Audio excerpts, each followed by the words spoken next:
Hello and welcome back to PD classes. I am Paras Tuggal and today we will discuss part 2 of integration of princely states.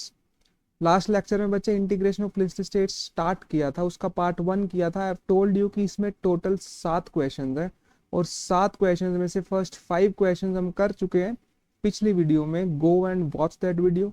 In this video we will do last 2 questions which are with regards to accession of Hyderabad to Indian Union and accession of Manipur to Indian Union. ठीक है, let us start. First of all, let's talk about Hyderabad accession. ठीक है, अच्छा हैदराबाद का India में accession कैसे हुआ उसको समझने के लिए पहले Hyderabad as a princely state को थोड़ा सा हम समझेंगे। ठीक है, so let's learn something about the princely state of Hyderabad. See, so Hyderabad कैसा था? First of all, Hyderabad was the largest of the princely states. जितने भी प्रिंसली स्टेट्स थे उनमें से one of the largest princely state था, लार्जेस्ट ही था। See, in this video it's very clear, this is your Hyderabad princely state. ठीक है, दिस इज हैदराबाद। अगर हम एक कंप्लीट लैंड एरिया की बात करें तो this is the largest princely state. ठीक है, now apart from that and was surrounded by Indian territory। चारों तरफ से इंडिया की टेरिटरी है, कोई पानी नहीं है, इट्स लैंडलॉक्ड एरिया। और some parts of the old Hyderabad state are today parts of Maharashtra, Karnataka and Andhra Pradesh. Now this is something you need to remember कि आज के जो हैदराबाद की अगर हम बात करें, उस समय के हैदराबाद की बात करें तो आज के कौन से स्टेट्स उस समय के हैदराबाद के पार्ट होते अगर हैदराबाद आज प्रिंसली स्टेट होता तो? महाराष्ट्र, कर्नाटका और आंध्र प्रदेश। ठीक है, तो कुछ कुछ एरिया उनका इस प्रिंसली स्टेट में आज के समय का होता। For example, it's very visible to you, see I am using green colour, कि महाराष्ट्र यू नो कि थोड़ा सा यहाँ तक आ जाता है ना, तो ये पार्ट थोड़ा महाराष्ट्र का एरिया होता, ये पार्ट थोड़ा कर्नाटका का एरिया होता और ये पार्ट आंध्र प्रदेश का एरिया होता। ठीक है, और ये मिला के बनता था पहले Hyderabad princely state. This is it. Now see, the next thing is कि it's ruler carried the title Nizam. अच्छा, वहां का रूलर था, उसने अपने आप को निजाम का टाइटल दे दिया था, बात खत्म। ठीक है, बेसिक थिंग, हैदराबाद का रूलर, उसने खुद को टाइटल दिया Nizam. And he was one of the richest, world richest man, मतलब पूरी दुनिया का रिचेस्ट मैन उस समय में, जस्ट इमेजिन। ठीक है, सो ही exerted great power and he wanted an independent status for Hyderabad. The problem lies here that he wanted independent status for Hyderabad। तो बोलता था हमने independent status चाहिए। लास्ट वीडियो में हमने डिस्कस किया था that the princely rulers got this choice that whether you can join India or Pakistan or you can remain independent। Now Hyderabad, और उसके बाद ये भी पढ़ा था that who were some of the princely states those who were reluctant to join India, जिसमें Hyderabad was there and Manipur was there. Junagadh और कश्मीर की बात करी थी, जूनागढ़ प्लेबिसाइड से इंडिया में आ गया था, कश्मीर में महाराजा हरि सिंह ने इंस्ट्रूमेंट ऑफ एक्सेशन साइन कर लिया था बिकॉज पाकिस्तान इन्वेडेड देयर। ठीक है, सो दिस हैपेंड। हैदराबाद की अब हम बात कर रहे हैं, और तो यही प्रॉब्लम हुई क्योंकि हैदराबाद ने बोला कि हम इंडिपेंडेंट रहेंगे। That's why it was difficult to accede to Indian union by Hyderabad. Hyderabad को इंडिया में लेना थोड़ा सा हमें मुश्किल हुआ। And then he entered standstill agreement. बेटा एमसीक्यू क्वेश्चन आएगा, ठीक है, कि किस प्रिंसली स्टेट ने स्टैंड स्टिल एग्रीमेंट साइन किया था? So answer will be Hyderabad. Standstill agreement क्या होता है? हैदराबाद का रूलर निजाम बोल रहा है कि भाई हम अभी इंस्ट्रूमेंट ऑफ एक्सेशन साइन नहीं करेंगे, अभी हम सोच के बताएंगे, अभी स्टेटस को, मतलब अभी जो सिचुएशन है वैसी है, बात खत्म, है ना। Neither we are part of Pakistan, neither we are part of India, neither we are independent. अभी स्टेटस को जो पहले चल रहा था, ठीक है, वैसा ही सिस्टम चलने दो, हम सोच के बताएंगे। और ये कब किया था स्टैंड स्टिल एग्रीमेंट? नवंबर 1947। अगेन एमसीक्यू क्वेश्चन, याद रखना, it was in November 1947। Independence के अगस्त के बाद, सितंबर, अक्टूबर एंड नवंबर, इंडिपेंडेंस के तीसरे महीने में, ठीक है, इंडिपेंडेंस के थर्ड आफ्टर 3 मंथ्स, ठीक है, और 1 साल के लिए इसने किया था standstill agreement. Why negotiation with Indian government were going on. ठीक है, इंडियन गवर्नमेंट्स के साथ बातचीत चल रही है, इंडियन गवर्नमेंट भी उनसे लगी हुई है कन्विंस करने में सरदार पटेल की यार आ जाओ इंडिया में। ठीक है, through diplomatic tactics. So this was about the princely state of Hyderabad. अब हम देखेंगे हैदराबाद इंडिया में आया कैसे, एक्सेशन कैसे हुआ इंडिया में। इट्स वेरी इंटरेस्टिंग, ध्यान देना बच्चे। ठीक है, अब हुआ क्या, the peasants in the Telangana region in particular, now see Telangana region, उस समय तेलंगाना कोई स्टेट नहीं था, Telangana was created in 2014, even after a lot of time it was only Andhra Pradesh, till 2014 it was only Andhra Pradesh, Telangana तो आंध्र प्रदेश से अलग हुआ है ना, ठीक है। And this is one of the reasons why Telangana got divided from Andhra Pradesh, because Telangana had huge population of peasants, ठीक है, तो वहां तरक्की नहीं हो रही थी, तो उन्होंने अपने एक अलग स्टेट बनाने की डिमांड रखी। तो याद रखो आंध्र प्रदेश में एक रीजन हुआ करता था, नॉट अ स्टेट, एक रीजन था अलग, मतलब वहां उस रीजन में पीजेंट्स बहुत डोमिनेट करते थे, उस जगह को हम क्या बोलते थे, तेलंगाना। तो तेलंगाना रीजन के पीजेंट्स स्पेशली जो थे वो निजाम के ऑपरेसिव रूल के विक्टिम्स थे, निजाम उन पे अत्याचार कर रहा था, ठीक है। And hence they started a movement against him, तो सारे पीजेंट्स ने मिलकर उनके खिलाफ मूवमेंट स्टार्ट करी। Women also faced operation and hence join the movement in large numbers, women were also victims. तो पीजेंट्स ने शुरू किया, वुमेन ने सोचा चलो लेट्स जॉइन दिस मूवमेंट और निजाम को हम हटाते हैं, इसके खिलाफ थोड़ा विद्रोह करते हैं, ऐसे तो बात बनेगी नहीं, ठीक है। Then Hyderabad town was the nerve center of this movement. Main, see Hyderabad at present it is in Telangana only, the capital of Telangana है ना। तो हैदराबाद का जो मेन शहर वाला इलाका था वहां पे मेजरली ये मूवमेंट चल रही थी, नर्व सेंटर वो था। And communists and Hyderabad Congress were in forefront of this movement, मतलब जितनी पॉलिटिकल पार्टीज के लोग वहां थे, बीट कम्युनिस्ट या फिर कांग्रेस, हैदराबाद कांग्रेस मतलब इंडियन नेशनल कांग्रेस का जो हैदराबाद वाला विंग है, वो सारे ही लोग इस मूवमेंट में जुड़ गए, ठीक है, क्योंकि सभी चाहते हैं कि इंडिया का पार्ट बन जाए, तो इनको भी बहाना मिल गया। प्लस मूवमेंट से ही पॉलिटिकल पार्टीज लोगों को इन्फ्लुएंस कर सकती हैं उनके साथ पार्टिसिपेशन करके, तो ये पॉलिटिकल पार्टीज भी साथ में जुड़ गई। Nizam but was a very brutal man, तो निजाम ने क्या किया, निजाम की ना एक पैरामिलिट्री फोर्स थी, निजाम की पैरामिलिट्री फोर्स का नाम क्या था, रजाकर्स, please remember this.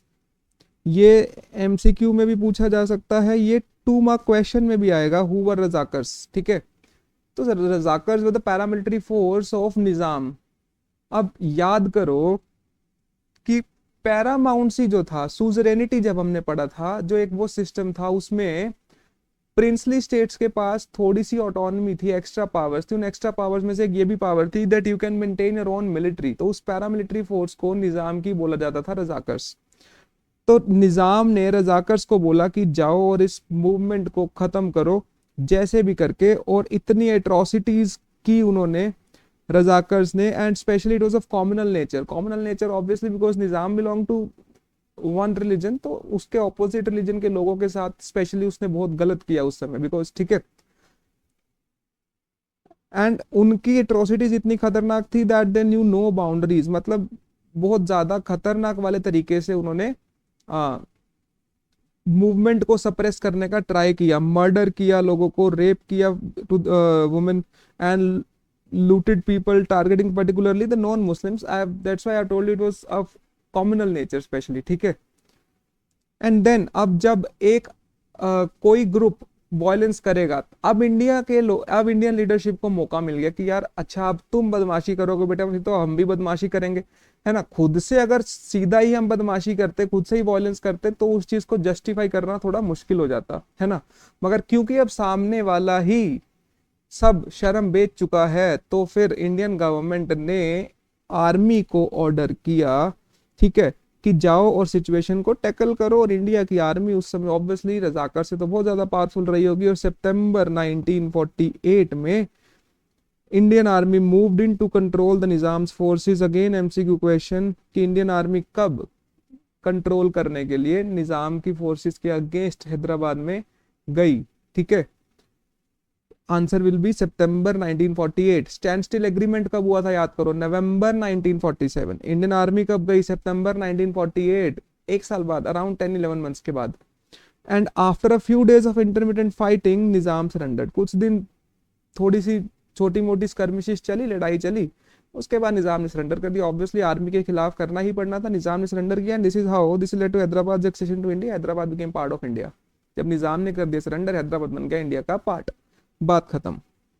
That's it, this is the question you need to learn about Hyderabad, इसके बाहर से कुछ हैदराबाद के बारे में समझना नहीं है, सोचना नहीं है. About princely state of Hyderabad and how Hyderabad became part of India. This is all about Hyderabad, that's it. ठीक है. If there will be any doubt you can ask me in comment section. ठीक है. So this region became part of India. ठीक है. Later on it became part of, some of it became part of Maharashtra, some of it became part of Karnataka, some in Andhra Pradesh, and Andhra Pradesh ultimately converted into two states, Telangana and Andhra Pradesh. So some part, major part, especially the Hyderabad region became part of Telangana, is now part of Telangana. ठीक है. This is it. And see, this is Nizam. ठीक है. And this is obviously, you know, Sardar Patel. ठीक है. So this is it. Now let's come to Manipur. Manipur is very interesting case. Let's talk about Manipur. So how Manipur acceded to India? Let's start. अच्छा, मणिपुर का भी महाराजा था Bodh Chandra Singh. Obviously kings would be there, तभी princely states है. तो मणिपुर के महाराजा का नाम क्या था? बोध चंद्र सिंह. अब इंटरेस्टिंग बात यह है कि मणिपुर के राजा ने पहले ही इंस्ट्रूमेंट ऑफ एक्सेशन इंडिया के साथ साइन कर लिया था. Manipur king was very smart enough to understand कि अल्टीमेटली इंडिया का पार्ट बनना ही है, तो इंस्ट्रूमेंट ऑफ एक्सेशन पहले साइन करके ना ऑटोनॉमी ले लेते हैं, कुछ एक्स्ट्रा पावर्स ले लेते हैं, क्योंकि जल्दी अगर इनकी बात मान जाएंगे तो ये हमारी भी बात सुन लेंगे. तो ऑटोनॉमी ले ली मणिपुर ने. Instrument of accession, even they signed it even before independence, a few days before independence ही instrument of accession part of India बन गए, मगर ऑटोनॉमी ले ली, और ऑटोनॉमी बहुत ज्यादा ले ली, है ना. कंप्लीटली इंडिया में मर्ज नहीं हुए, इंस्ट्रूमेंट ऑफ एक्सेशन साइन करके कुछ कंडीशन जैसी रखवा ली. ठीक है. नाउ अब मणिपुर में क्या हो गया? राजा है और ऑल ओवर इंडिया डेमोक्रेसी. ठीक है. तो डेमोक्रेसी में इलेक्शंस होंगे. अब मणिपुर के लोगों ने भी बोला कि भाई, मतलब प्रेशर डाला, due to pressure of public opinion, महाराजा को इलेक्शंस करवाने पड़े, क्योंकि लोगों ने बोला भाई पूरे इंडिया में इलेक्शंस हो रहे हैं, यहाँ पे भी इलेक्शंस करवाओ. ठीक है. मतलब होने थे इलेक्शंस, तो इट वाज प्रेडिक्टेड कि इंडिया में इलेक्शंस होंगे, तो हम राजा के अंडर क्यों रहे.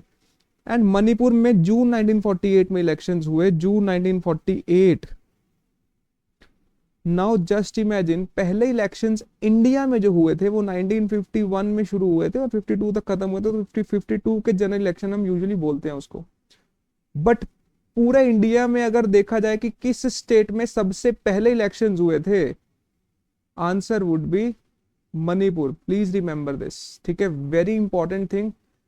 Which is the first state जहां पे इलेक्शंस हुए थे based on universal adult franchise? Answer would be Manipur in India. और इलेक्शंस हो गए, इलेक्शंस होने का मतलब है इलेक्टेड लीडर्स होंगे, तो राजा भी है और इलेक्टेड लीडर्स भी होंगे, मतलब इलेक्शंस प्लस किंग. ये दोनों चीजें जहां एग्जिस्ट करती हैं, like Britain, government is also there, prime minister is also there and king is also there. तो उस सिस्टम को क्या बोलते हैं? Constitutional monarchy. One day we will discuss the difference between what is a constitutional monarchy, what is a Hindu kingdom, what is monarchy itself, what is republic, what is democracy, what is dictatorship. हर एक term को ना एक एक करके समझेंगे, don't worry. ठीक है. How India is a democratic Republic and why Britain is a constitutional monarchy, ये सारे कंसेप्ट्स को हम समझेंगे एक दिन. ठीक है. तो अब क्योंकि इलेक्शंस हो गए, राजा भी है, तो वो एक बन गया constitutional monarchy. So thus Manipur was the first part of India to hold election based on universal adult franchise, है ना. I told you this MCQ question very important. अच्छा, फिर देखो अब वहां पे लेजिस्लेटिव असेंबली बन गई, मतलब क्योंकि इलेक्शंस हो गए तो वहां की असेंबली होगी. असेंबली, लेजिस्लेटिव असेंबली क्या होती है? हर स्टेट की अपनी असेंबली, जहां पे इलेक्टेड लीडर्स जाते हैं, एमएलए जाते हैं, फिर वो सारे एमएलए चुन के जो मेजोरिटी पार्टी होती है उसका एक चीफ मिनिस्टर बना देते हैं, है ना, who is majorly the ruler of the state. ठीक है. तो राजा भी है और एक साथ में इलेक्टेड लीडर भी है. मगर लेजिस्लेटिव असेंबली में एमएलए के बीच में डिफरेंसेस हैं कि मणिपुर का फ्यूचर क्या होना चाहिए, वेदर मणिपुर को इंडिया में पूरा मर्ज हो जाना चाहिए, है ना, कि जो ऑटोनॉमी थोड़ी बहुत ली थी वो खत्म कर दे, या फिर उनको इंडिपेंडेंटली ही बिहेव करना चाहिए. ऐसा लेजिस्लेटिव असेंबली में डिफरेंसेस चलने लगे. ठीक है. और स्पेशली स्टेट कांग्रेस, जो कांग्रेस पार्टी के वहां पे लीडर्स थे स्पेशली, वो क्या बोल रहे थे कि इंडिया में मर्ज होना चाहिए मणिपुर को. ऑब्वियसली बिकॉज सेंटर में कौन है? कांग्रेस पार्टी. तो स्टेट की कांग्रेस पार्टी भी यही चाहेगी, मगर जो अदर रीजनल पॉलिटिकल पार्टीज, वहां की लोकल पॉलिटिकल पार्टी होगी, वो इस चीज को अपोज करेगी कि नहीं यार, मणिपुर को तो अलग ही थोड़ा सा रहना चाहिए और थोड़ी पावर अपने पास रखनी चाहिए। अच्छा, now see very interesting thing, now in Manipur a king is there and an elected leader is there.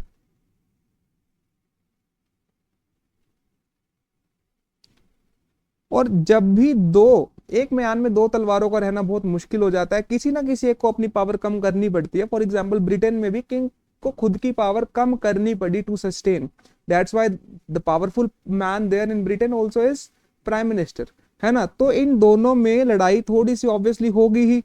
तो किंग को समझ आ गया कि यार अब मेरी इज्जत पूरे मणिपुर में कम हो जाएगी, क्योंकि लोगों ने जिनको चुना है लोग उन्हीं की इज्जत करेंगे, तो इलेक्टेड लीडर्स की इज्जत करेंगे। तो ये बात इंडियन गवर्नमेंट को भी समझ आ गई, उन्होंने किंग को जाके थोड़ा सा कन्विंस किया। तो गवर्नमेंट ऑफ इंडिया ने किंग को कन्विंस किया, प्रेशराइज करके महाराजा से साइन करवा लिया मर्जर एग्रीमेंट सितंबर 1949 में। सितंबर 1949 में मर्जर एग्रीमेंट साइन करवा लिया। Now without consulting the popularly elected legislative assembly of Manipur, Manipur की इलेक्टेड असेंबली जिनको लोगों ने चुना उनसे पूछा ही नहीं गया, ठीक है। It was good for India, but Manipur वाले लोगों को थोड़ा सा ये धोखा लगा कि यार हमने जिन लीडर्स को चुना उनसे पूछा नहीं है, राजा से पूछ के तुमने ये काम कैसे कर लिया। और इसी वजह से वही गुस्सा और रिसेंटमेंट, निराशा, ये आज भी वहां पे दिखती है, ठीक है। उसके रिपरकशंस आज भी मणिपुर में दिखते हैं, ठीक है। अभी मणिपुर में इश्यूज हुए थे सिविल वॉर टाइप्स ऑफ, ठीक है। So this is one of the reasons कि वहां पे आज भी चीजें सही नहीं है। Obviously this time the reasons were different, but कुछ ना कुछ कनेक्शन उन चीजों से जरूर रहता है, वहां पे ये इश्यूज चलते रहते हैं, ठीक है। So this was all about Manipur, ठीक है। Now let's do a quick revision, ठीक है। First of all let's talk about accession of Hyderabad, that how Hyderabad became part of India, ठीक है। तो हमने हैदराबाद में क्या पढ़ा था, सबसे पहले तो अबाउट हैदराबाद भी डिस्कस्ड, है ना। तो Hyderabad was largest of the princely states, ठीक है, surrounded by Indian territory,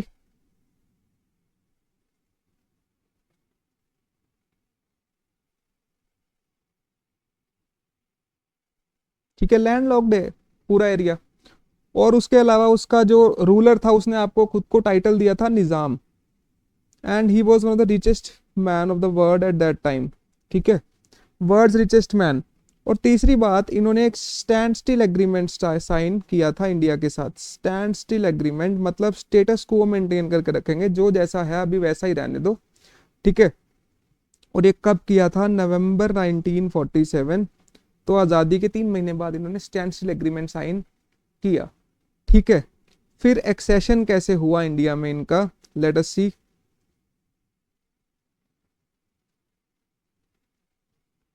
how Hyderabad became part of Indian union, let us सी।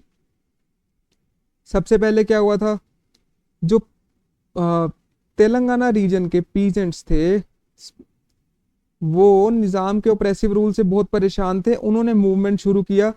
इस मूवमेंट को ज्वाइन किया वुमेन ने भी। वुमेन के साथ अब वहां की लोकल पार्टीज जो थी, कम्युनिस्ट्स और हैदराबाद कांग्रेस, उन्होंने भी इस मूवमेंट को ज्वाइन कर लिया। बट निजाम ने अपने पैरामिलिट्री फोर्स रजाकर्स को बोला कि जाओ और मूवमेंट को सप्रेस करो, और उन्होंने बहुत ज़्यादा एट्रोसिटीज़ करी, स्पेशली कॉम्युनली बहुत ज़्यादा एट्रोसिटीज़ की। कॉम्युनली मतलब अपने से दूसरे धर्म वाले लोगों को मारना, ठीक है।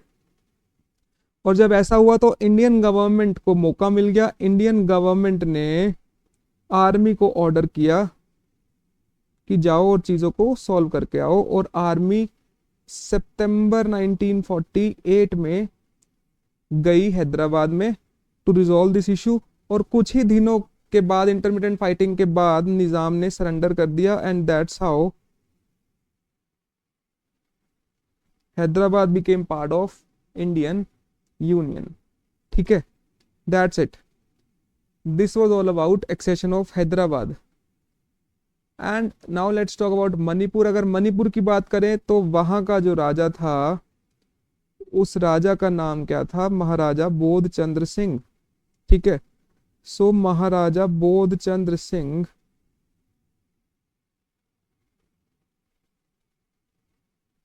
उन्होंने पहले ही इंडिया के साथ इंस्ट्रूमेंट ऑफ एक्सेशन साइन कर लिया था अ फ्यू डेज बिफोर इंडिपेंडेंस, ठीक है, मगर कुछ ऑटोनॉमी ले ली थी, मतलब एक्स्ट्रा पावर्स, और पूरी तरह से मर्ज नहीं हुए थे इंडिया में। वहां के लोगों ने प्रेशराइज किया कि यार इलेक्शंस करवाओ, ठीक है। अब elections, it means it was the first state, election कब हुए थे? जून 1948 में, ठीक है। If I am not wrong it was June 1948 only, yes, June 1948 में इलेक्शंस हुए। So it was the first state of India जहां पे यूनिवर्सल एडल्ट फ्रेंचाइज के बेसिस पे इलेक्शंस हुए। अब इलेक्शंस हुए तो ये क्या बन गया? कॉन्स्टिट्यूशनल मोनार्की बन गया मणिपुर। सो मणिपुर बिकेम कॉन्स्टिट्यूशनल मोनार्की, ठीक है। अब वहां पे असेंबली में, लेजिस्लेटिव असेंबली में डिफरेंसेस थे कि मणिपुर का फ्यूचर क्या होना चाहिए। स्पेशली जो मणिपुर कांग्रेस के लोग थे वो बोलते थे कि उसको इंडिया में कंप्लीटली मर्ज हो जाना चाहिए, मगर अदर पार्टीज बोलती थी कि मर्ज नहीं होना चाहिए, ठीक है। अब क्योंकि थोड़ा सा राजा और इलेक्टेड लीडर्स में थोड़ा सा लड़ाई रहेगी तो इंडियन गवर्नमेंट ने इसका फायदा उठाया और राजा को प्रेशराइज करके मर्जर एग्रीमेंट साइन करवा लिया, ठीक है। And that's how Manipur became part of Indian union. मगर वहां के लोगों को ये बात पसंद नहीं आई, जिसकी वजह से दे आर एंग्री और निराश हैं, जिसके रेपरकशंस आज भी वहां पे देखे जा सकते हैं। It's not as peaceful as other north eastern states, ठीक है। So that's how Manipur became part of Indian union. These two question ये 6 मार्क में भी आ सकते हैं, 4 मार्क में भी आ सकते हैं। इसके कुछ बेसिक चीजें 2 मार्क्स में और एमसीक्यूज में पूछा जा सकता है। ग्रेट वेटेज, ठीक है, ओनली फ्रॉम दीज 2 क्वेश्चंस, ठीक है, एंड वेरी इजी। एक ये क्वेश्चन करना है और एक मणिपुर वाला क्वेश्चन करना है, बात खत्म, ठीक है। That's it. If you have any doubt do ask me in comment section. For notes you can also ask me in the comment section, and if you want to join the live classes, ठीक है, for that also please comment, ठीक है, I'll tell you the solution, ठीक है। I'm doing a live batch, ठीक है। I usually take 2 batches, एक batch अभी चल रहा है, ठीक है। बहुत ज्यादा बच्चे नहीं करेंगे, ठीक है। अगर और बच्चे हो जाएंगे तो around 20-25 in a one single batch, 20-25 in another batch, ठीक है। अगर और बच्चे होंगे तो we will start another batch also, ठीक है। बैचेस का फायदा ये होता है बच्चे, you will get these notes, then batch में इंटरेक्शन होता है तो डाउट साथ के साथ सोल्व हो जाता है, बिकॉज साथ के साथ पता लगता है तुम्हारे डाउट है क्या। तीसरी बात, रेगुलर टेस्ट होंगे तो उसमें आसानी रहेगी। टेस्ट के बिना पढ़ना थोड़ा सा, बिकॉज जब तक प्रेशर नहीं डलेगा ना तो तुम पढ़ोगे नहीं, ठीक है। So these are some of the reasons why you should join live batches as well, ठीक है। That's it, thank you so much. This was integration of princely states part 2, that's it.